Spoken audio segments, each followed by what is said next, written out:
podcast.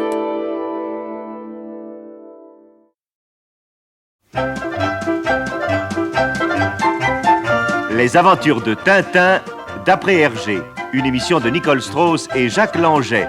Musique originale d'André Pop, réalisation René Villemet. Tintin en Amérique, 4e épisode. Tintin et Milou auraient intérêt à quitter Chicago au plus vite et on le leur conseille vivement. En effet, depuis leur arrivée en Amérique, ils ont failli avoir de très sérieux ennuis avec les gangsters qu'ils sont venus combattre. Et oui, Tintin est en mission ici, et il s'est promis de ne repartir que lorsque celle-ci sera accomplie. Tâche ardue dans cette ville où ceux qui ne sont pas corrompus tremblent de tomber sous les balles qu'échangent chaque jour, en pleine rue, les bandes de gangsters. La plus importante de ces bandes est dirigée par Al Capone, dit le balafré. Ces gentlemen sont tous des racketters, des kidnappers, des bootleggers. Ils imposent sous la menace les tenanciers de maisons de jeu, les organisateurs de courses. Ils fabriquent aussi et vendent hors de prix d'horribles alcools. Ils volent et ils tuent. Ceci précisé pour vous montrer que Tintin et Milou vont avoir fort à faire. Mais nos deux amis viennent de passer leur première nuit à l'hôtel Osborne. Repos déjà bien mérité après les tribulations des jours précédents. Nous les retrouvons dans leur appartement au 37e étage. La matinée touche à sa fin. Ah, le téléphone. Allô? Allô? Allô? Personne. Qu'est-ce que ça veut dire? Allô? Ah.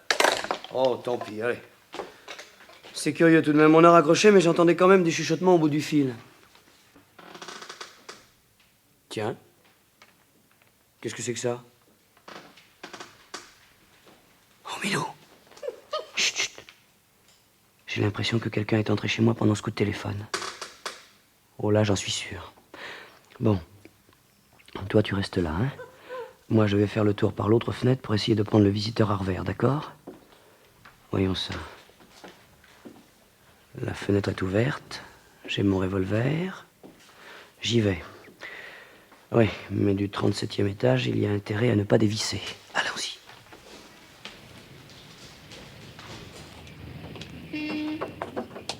Ah. Heureusement que le mur n'est pas lisse. Et entre les blocs de pierre, je dois pouvoir... Là. Pourvu que je ne glisse pas. Oh, oh mon Dieu, j'ai bien cru que ça y était. Il ne faut pas que je regarde en bas. Il ne faut pas. Je vais atteindre l'autre fenêtre maintenant. Là. Ça y est. Bon. Je vais entrer doucement pour surprendre le bonhomme. Voyons ça. Il est à l'affût là-bas. Ça va. Mon revolver. Oh les mains! Ne vous retournez pas et lâchez votre revolver! Alors... On était venu me faire une petite visite? C'est gentil ça, mais vous savez, avec le visage masqué et un revolver à la main, ce n'est pas très correct. Allons! Ne bougez pas et laissez les mains en l'air. Surveille-le, Milou.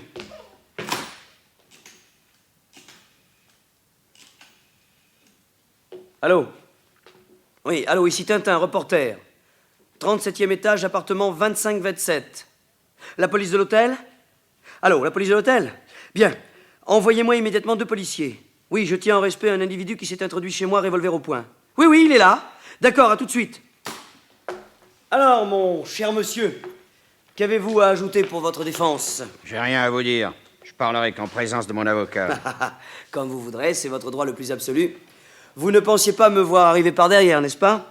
Il faut dire que j'ai risqué gros en passant d'une fenêtre à l'autre avec 100 mètres de vide au-dessous de moi, mais dans ces cas-là, je dois dire que la chance me sourit toujours. Je pense qu'elle doit me trouver sympathique. Si ça vous amuse de parler tout seul... Non, c'est une question de correction envers vous. Ah, les policiers de l'hôtel, ils n'ont pas perdu de temps. Entrez, messieurs, entrez! Bonsoir, monsieur Tintin. Bonsoir. Bonsoir. Alors, vous avez un client pour nous? Ben oui, messieurs, cet homme-là que j'ai surpris dans mon appartement, revolver au poing. Voilà le revolver. Max, passe-lui les bracelets. Tac, patron. Inspecteur Clexington. Harry Clexington, responsable de la police de l'hôtel Osborne. Et lui, c'est Max Fighting, mon adjoint. Enchanté. Chanté, monsieur. Moi de même. C'est pas tous les jours qu'on a l'occasion de rencontrer un reporter de votre classe, même aux USA, où pourtant on a des cracks. Oh. Seulement vous, en Europe, vous avez un petit quelque chose qui nous manque. Ah bon? En tout cas, félicitations, monsieur Tintin. Vous avez capturé là un dangereux malfaiteur. Ouais, c'est un vieux cheval de retour, d'ailleurs. Tu y es, Max? Oui, patron. Mais le gars au masque, il trouve pas les bracelets à son goût. Ouais. Toi, je te conseille de pas faire le malin. Allez, embarque-le, Max. Et vous, monsieur Tintin, si vous voulez nous accompagner au poste de police... Mais bien volontiers. Juste pour les formalités d'usage. Alors, je prends ma veste et je vous suis.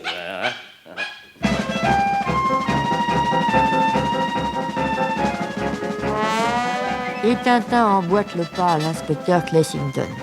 Devant eux, Max, son adjoint, et l'homme masqué qui baisse la tête.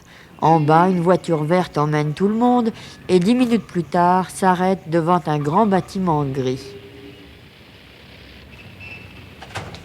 Attends-moi dans la voiture, je reviens tout de suite, Milou. Ah, c'est au bout du couloir. Si vous voulez me suivre, monsieur Tintin, le commissaire vous attend. Curieux, mais avec sa mine patibulaire, ce Max ne m'inspire aucune confiance. Heureusement que je suis armé. Voilà, c'est ici. Si vous voulez entrer. Pardon. Merci.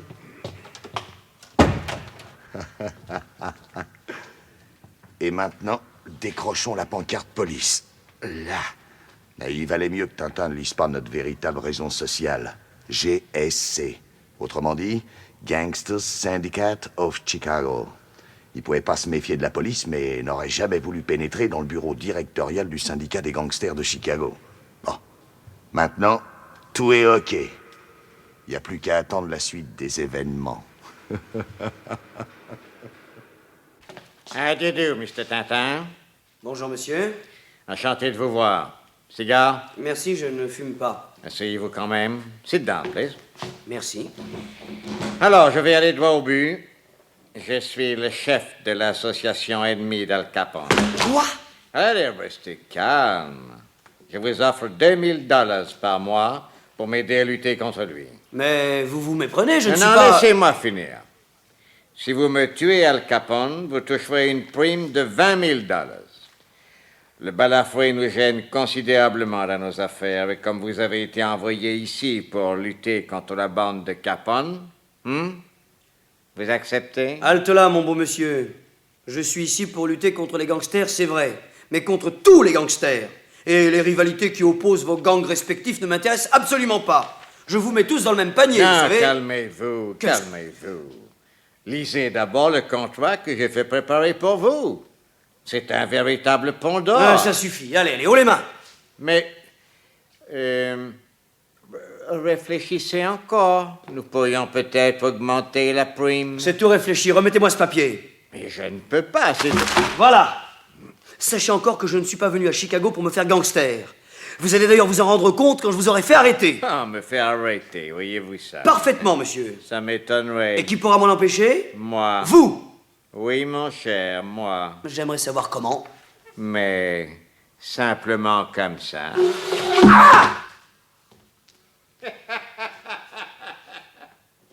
Ah, vous êtes bien avancé maintenant, hein? Aussi inoffensif qu'un ours dans sa fosse. Bandit, va. Ouais, peut-être. Mais c'est sans doute pour cette raison que j'avais une trappe devant mon bureau. Les gêneurs se font chaque jour plus nombreux, alors, n'est-ce pas? Il faut se défendre. Vous ne perdez rien pour attendre, croyez-moi. Ah, du calme, jeune homme. Vous n'allez même pas attendre. Et vous pourriez bien perdre quelque chose de très, très précieux. Et très bientôt. Mais, que voulez-vous dire? Vous allez le voir tout de suite. Adieu! Tiens. De la fumée. Mais qu'est-ce que c'est? Oh. Oh, elle a une drôle d'odeur. Malheur. Malheur, je comprends, c'est un gaz asphyxiant. Ils veulent m'empoisonner. Mon mouchoir, vite. Oh, rien à faire. Ça pique, c'est affreux. Oh, ouvrez, c'est affreux, ouvrez. Ouvrez-moi, j'étouffe. La poitrine me brûle, De l'air. De l'air.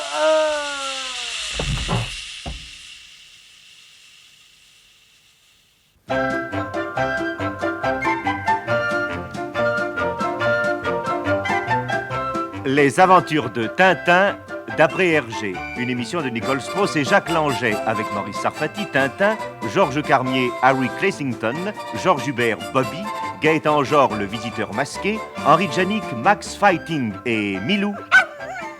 Musique originale d'André Pop, bruitage et effets sonores Joe Noël, chef opérateur du son Jean Jusforgue, assistant Jean-Claude Létard, réalisation René Villemette.